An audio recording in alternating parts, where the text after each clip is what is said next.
हमारी आने वाली नस्लें जब हमारे देश का इतिहास पढ़ेंगी, यानी इतिहास के पन्ने पलटेंगी, तो 2014 से लेकर अब तक के इतिहास की कई ऐतिहासिक चीजें उनको पढ़ाई जाएंगी।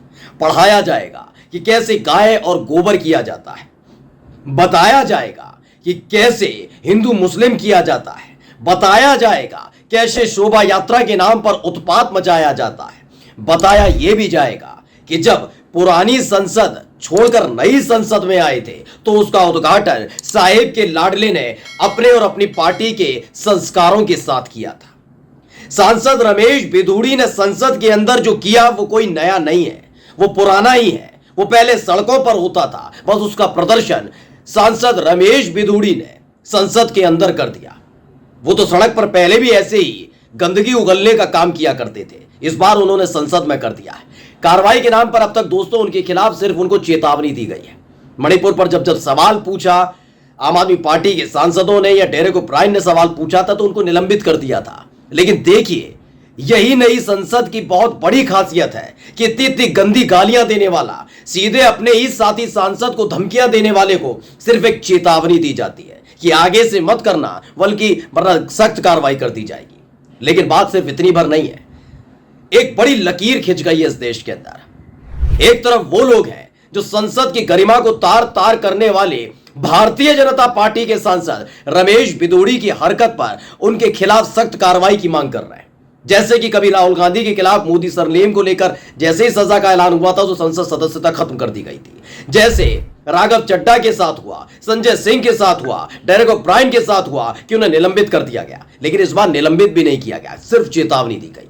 तो वही दूसरी तरफ ऐसे लोग भी हैं जिनका मानना है कि रमेश बिधूड़ी ने जो कहा बिल्कुल ठीक है, कुछ गलत नहीं किया, न ही सांसदीय परंपरा का कोई उन्होंने खंडन किया है, ना उसको नीचा दिखाने का काम किया है। और यही इसी के साथ दो फाड़ हो जाती है विचारधारा।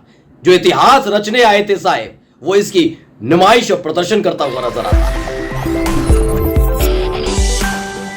नमस्कार, मैं हूं प्रज्वल गौतम और आप देख रहे हैं द घंटा। देखिए दोस्तों, सबसे पहले आपको तो मालूम ही है कि किस तरह से सांसद रमेश बिधूड़ी ने शब्दावली का इस्तेमाल किया, किस समुदाय के लिए शब्दावली का इस्तेमाल किया गया था, किसी से छिपा नहीं है। ये पहली बार तो नहीं है, 9.5 बरस में ये कई बार हो चुका है दोस्तों। पहले सड़क पर किया जाता था, मस्जिद की गुंबद पर चढ़कर किया जाता था, मुस्लिम बस्ती के अंदर घुसकर किया जाता था, चौक चौराहे पर किया जाता था। लेकिन ये लोग समझ चुके थे कि जब मस्जिद के अंदर घुसने पर, उसकी गुंबद पर चढ़ने पर, मुस्लिम बस्ती के अंदर घुसने पर, ये गुंडाई वाली भाषा बोलने पर, सड़क छाप भाषा बोलने पर कोई कार्रवाई नहीं होती, तो संसद को क्यों छोड़ दें। पुरानी संसद ये इतिहास में रहेगा। और ये बहुत बहुत धन्यवाद है साहिब का कि वाकई उन्होंने नई संसद बनवा दी, क्योंकि पुरानी संसद की जो गरिमा थी वो अब भी ऐसी की ऐसी ही बनी हुई है। लेकिन नई संसद की गरिमा को तार तार करने का काम उनकी ही सांसद, उन्हीं की पार्टी के एक सांसद ने कर दिया, रमेश बिधूड़ी ने। आज हम आपको दिखाने जा रहे हैं कि जिस घटना पर शोक व्यक्त करना चाहिए था, शर्म महसूस करनी चाहिए थी, उस पर साहिब के कारंदे और साथ ही अंधभक्तों की फौज कैसे जश्न मना रही है। ये जश्न शब्द का इस्तेमाल इसलिए कर रहे हैं क्योंकि इस बार सबसे पहले तो सरकार को कार्रवाई करवानी चाहिए थी, लोकसभा स्पीकर को कार्रवाई करनी चाहिए थी। उनका कहना है कि बहुत सीरियस मैटर नहीं, चेतावनी दे दी गई क्योंकि साहिब का लाडला है। अब अंधभक्तों की फौज देखिए, आप ट्विटर पर जाएंगे तो आपको नजर आएगा कि किस तरीके से बकायदा रमेश बिधूड़ी जिंदाबाद को लेकर ट्रेंडिंग शुरू की। पूरी ट्रेंडिंग की जा रही है, मतलब टॉप पर चल रहा है। जब ये वीडियो बनाना शुरू किया था तब तक 5 पर था और आप नहीं विश्वास करेंगे कि ये पहले नंबर तक पहुंच गया। रमेश बिधूड़ी जिंदाबाद। ये लोग कौन है? इनके एक एक ट्वीट को पढ़िए और इनकी मानसिकता को पढ़कर, इनके शब्दों को पढ़कर इनकी मानसिकता और किस पार्टी को, किस तरह की विचारधारा को समर्थन करते हैं समझ जाएंगे। ये साहेब की तरफ से इस देश को बड़ा तोहफा है कि अपने आने के बाद, अपनी सत्ता संभालने के बाद इस देश में इस विचारधारा को, ऐसी विचारधारा को तेजी के साथ पनपने दिया है। देखिए, एक चंदन शर्मा है, मैं कौन क्या करते हैं, किस पार्टी से जुड़े हैं, किस दल की हिमायत करते हैं, मैं इस बारे में आज कुछ बात नहीं करूंगा। इनकी कोई प्रोफाइलिंग नहीं दिखाई जाएगी, बस इनकी शब्दावली को आप गौर से पढ़िएगा, समझ जाएंगे कि किस तरह की इनकी मानसिकता है। चंदन शर्मा है, लिखते हैं मूले ट्रेंड चला रहे हैं, रमेश बिधूड़ी सर की गिरफ्तारी के लिए। रमेश बिधूड़ी सर तो सुन बे, तुम्हारे चीखने चिल्लाने से घंटा फर्क नहीं पड़ता। हम सब राष्ट्रवादी हिंदू रमेश बिधूड़ी सर के साथ हैं। मैं चंदन शर्मा रमेश बिधूड़ी का समर्थन करता हूं। सभी हिंदू लिखे रमेश बिधूड़ी जिंदाबाद। हम सब राष्ट्रवादी हिंदू रमेश बिधूड़ी सर के साथ हैं। सबसे पहले तो साहिब से यह सवाल है, क्योंकि देखिए सरकार में वही है, कमल छापो सर सवाल है, क्योंकि उन्हीं की पार्टी के सांसद भी है और उनकी पार्टी सत्ता में भी है।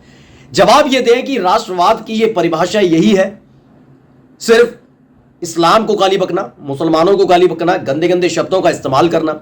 यह वाकई राष्ट्रवाद की नई परिभाषा लिखी गई है। जिन संविधान में से 2 शब्दों को हटाया गया था, क्या इन नए शब्दों को उसमें ऐड ऑन किया जाना है, जो संसद के अंदर खड़े होकर आपकी पार्टी के सांसद ने बोले थे? क्या उससे ही राष्ट्रवाद का तमगा तमाम लोगों को मिल पाएगा? वो जग जाहिर करना होगा, साहेब को करना होगा, वरना इस तरह का ट्रेंड चलाने वाले इन लोगों की गिरफ्तारियां बहुत जरूरी हो जाती हैं, या फिर इनको चेतावनी या फिर इनका ट्विटर हैंडल ब्लॉक करना बहुत जरूरी है। ये अकेले नहीं है, कई तो मैं आपको ऐसे ट्वीट दिखाऊंगा जिसे मैं पढ़कर नहीं सुना सकता, लेकिन आपको बस दिखा सकता हूं। अंकुर आर्य ऑफिशियल के नाम से चलाते हैं, आप इनका बस पढ़ लीजिए, क्योंकि इसमें जिस तरह की गंदगी उगली गई है, ये शब्द मैं नहीं पढ़ पाऊंगा। ये वही गंदगी है जो संसद के अंदर रमेश बिधूड़ी ने उगली थी, जिस पर उनको चेतावनी दे दी गई थी। अब वो माननीय है या कुछ और, संसदीय भाषा शायद वही होने वाली हो, इसलिए उन्हें चेतावनी दी गई है। अभी वैसी ही भाषा का इस्तेमाल ये भी करते हैं। अंकुर आर्य ऑफिशियल का अगर आपने ट्वीट पढ़ लिया हो, क्योंकि मैं पढ़कर नहीं बताऊंगा, सिर्फ आपको हम स्क्रीन पर दिखा रहे हैं कि किस तरह की शब्दावली का इस्तेमाल करते हुए रमेश बिधूड़ी जिंदाबाद के नाम से हैशटैग चलाया जा रहा है, कैसे इन्हें समर्थन दिया जा रहा है। ये अकेले नहीं है, कई हैं।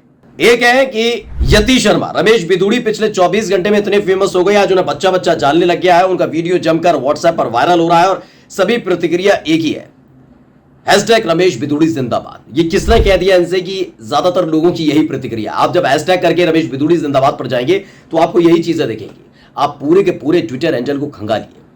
मैं ये नहीं कह रहा कि सिर्फ इनका विरोध करने वाले ही, दोनों ही तरफ के लोग बैठे हुए हैं। कुछ लोग संसदीय परंपरा का हवाला दे रहे हैं, कुछ बता रहे हैं कि रमेश बिधूड़ी ने जो कहा वो गलत कहा, लेकिन ज्यादातर लोगों का, जो दूसरी तरफ वाले लोग हैं, उनका कहना है कि बिल्कुल ठीक कहा, मुसलमानों से ऐसे ही शब्दावली का इस्तेमाल करना चाहिए।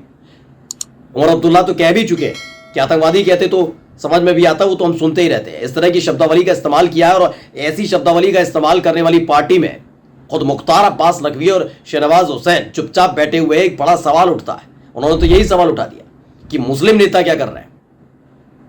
योगी आदित्यनाथ की कैबिनेट में अल्पसंख्यक मंत्री वो क्या कर रहे हैं?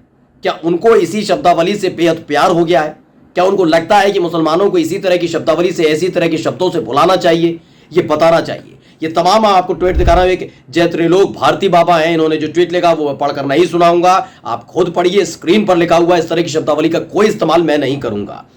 अलग अलग तरीके से ट्वीट किया गया है। सुजीत स्वामी कहते हैं हमारा हीरो, हैशटैग रमेश बिधूड़ी जिंदाबाद और रहेगा। और अब आप समझ सकते हैं ये किस तरह की मानसिकता के लोग हैं, जो एक समुदाय, एक धर्म से कितनी घिन और कितनी नफरत और कितनी घिन करते, मतलब उससे चिढ़ते कितना है।